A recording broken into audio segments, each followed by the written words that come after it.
లక్షల ప్రతి మనిషి పుట్టినోడు అందరూ కూడాను కంపల్సరీ వైద్యం చేసుకోవాలి. ఈ వైద్యం అనేది మనకి కాలేజీకి రావడం చాలా అద్భుతమైన విషయం అని. ఎందుకంటే ప్రతిదీ కూడా 750 మంది ఓపీ రావాలి.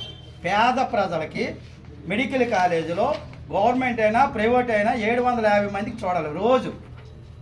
అలాంటిది ఏం చేశారంటే జగన్మోహన్ రెడ్డి గారు చూసి ఆలోచించి జనాభా ఎక్కువగా ఉన్నది కాబట్టి 17 కాలేజీలో అనేది తీసుకురావడంలో ఇండియాలో అందరూ కూడా ముక్కు మీద ఏమేసుకున్నారు, ప్రతి కాలేజీ వ్యక్తి కూడా.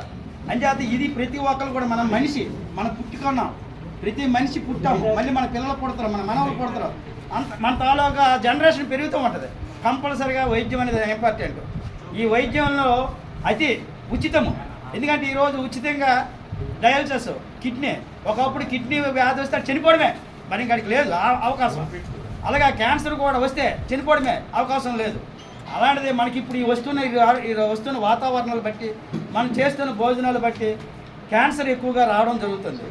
అలాగే రకరకాల వస్తున్నాయి. కానీ ప్రతిదీ కూడా ఈ ప్రైవేట్ కాలేజ్ చదివిన వాళ్ళందరూ, విద్యార్థులందరూ కూడా డబ్బులకే పని చేస్తారు. ఒక వైద్యుడు ఒక ఉచితంగా ఏది ఎక్కడ చేయరు. అదే కేజెచ్ మనకి స్వతంత్రం వచ్చి ఈ రోజు వరకు ఉత్తరాంధ్ర కాకినాడ నుంచి శ్రీకాకుళం వరకు ఒకటి ఉంది, ఏది కేజెచ్. ఈ రోజు కూడా మనకి స్వతంత్రం వచ్చింది ఒకటే గవర్నమెంట్.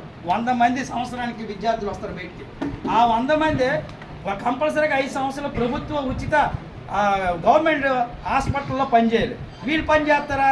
ప్రైవేట్ కాలేజీలో పీపుల్ పనిచేసిన వాళ్ళు మాకు నచ్చితే చేస్తాం, లేకపోతే 2-3 కోట్లు పెట్టి చేసుకున్నాం, మేము పని చేసాం కాబట్టి మేము అందులోకి వెళ్ళమని వేరేగా పెట్టుకుంటారు. వాళ్ళకి పక్క ఆధారం. ప్రైవేటు కాలేజీలో చదువుకున్నోడికి ఆడికి రారా బాబు పని చేయ 5 సంవత్సరాలు అనే కండిషన్ లేదు. ఆడికి ఒక కేజెచ్లు చదువుకున్న ఎంబీబీఎస్ డాక్టర్ కండిషన్ ఉంటుంది.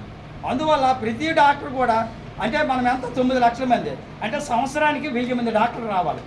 మనం ఎంతమంది 100 మంది వస్తాం అంటే 1000 మంది కూడా ఎక్కువ రావాలి. అంటే మనం కేవలం మన జిల్లా చూసుకుంటాం. అవన్నీ తెలిసిన